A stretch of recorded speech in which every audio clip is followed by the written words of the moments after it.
नमस्कार, ये आकाशवाणी पटना है। अब आप अभिषेक दास से प्रादेशिक समाचार सुनिए। रक्षा मंत्री राजनाथ सिंह ने कहा कि ऑपरेशन सिंदूर आतंकवाद के खिलाफ भारत की चलाई गई अब तक की सबसे बड़ी कार्रवाई है। आज श्रीनगर में जवानों को संबोधित करते हुए श्री सिंह ने कहा कि भारत ने पूरी दुनिया के सामने स्पष्ट कर दिया कि आतंकी घटनाएं किसी भी हाल में स्वीकार नहीं की जाएंगी। उन्होंने कहा कि भारत आतंकवाद के खिलाफ किसी भी हद तक जा सकता है। रक्षा मंत्री ने कहा कि ऑपरेशन सिंदूर के दौरान भारतीय सैन्य बलों ने जिस साहस और शौर्य का प्रदर्शन किया वह अतुलनीय है।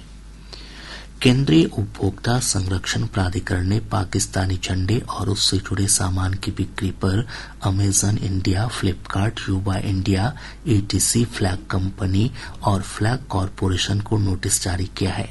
सोशल मीडिया पोस्ट में केंद्रीय उपभोक्ता मामलों के मंत्री प्रहलाद जोशी ने कहा कि इस तरह की असंवेदनशीलता बर्दाश्त नहीं की जाएगी।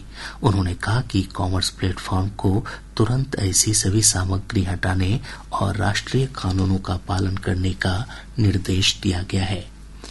सर्वोच्च न्यायालय ने कहा है कि वह 20 मई को वक्फ संशोधन अधिनियम 2025 की वैधता को चुनौती देने वाली याचिकाओं पर अंतरिम राहत पर विचार करेगा। प्रधान न्यायाधीश बी.आर. गवई की अध्यक्षता वाली पीठ ने वरिष्ठ अधिवक्ता कपिल सिब्बल और सॉलिसिटर जनरल तुषार मेहता को 19 मई तक अपने लिखित नोट दायर करने का निर्देश दिया।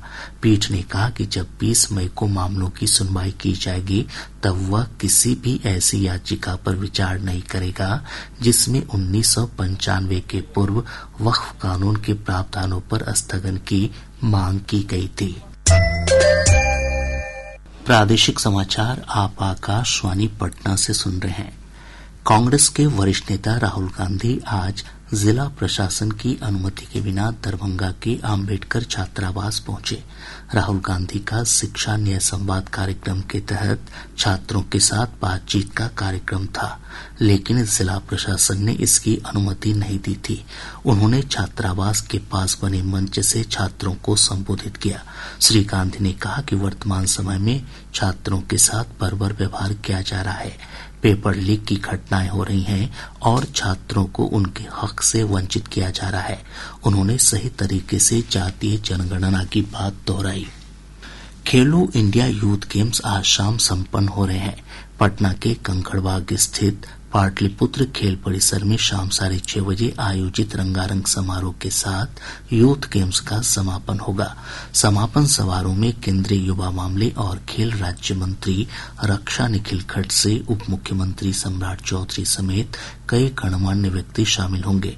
यूथ गेम्स 4 मई से शुरू हुए थे। खेलों के अंतिम दिन आज पटना और राजगीर में कई निर्णायक मुकाबले खेले जा रहे हैं। महाराष्ट्र 56 स्वर्ण और 45 रजत सहित 149 पदक जीतकर पदक तालिका में पहले स्थान पर है।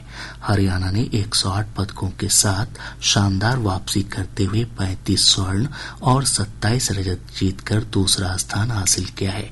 वहीं राजस्थान 22 स्वर्ण सहित 55 पदकों के साथ तीसरे स्थान पर है। बिहार की टीम ने खेलो इंडिया यूथ गेम्स में अब तक का सर्वश्रेष्ठ प्रदर्शन करते हुए कुल 36 पदक जीते हैं। इसमें 7 स्वर्ण, 11 रजत और 18 कांस्य पदक शामिल हैं। प्रदेश में भीषण गर्मी के कारण आम जनजीवन प्रभावित हुआ है। मौसम विभाग से प्राप्त जानकारी के अनुसार आज 23 जिलों में लू की स्थिति बनी हुई है। विभाग ने कहा है कि अगले कुछ दिनों तक मौसम के रुख में कोई विशेष परिवर्तन नहीं होगा। इसके साथ ही आकाशवाणी पटना से प्रसारित प्रादेशिक समाचार का ये अंक समाप्त हुआ।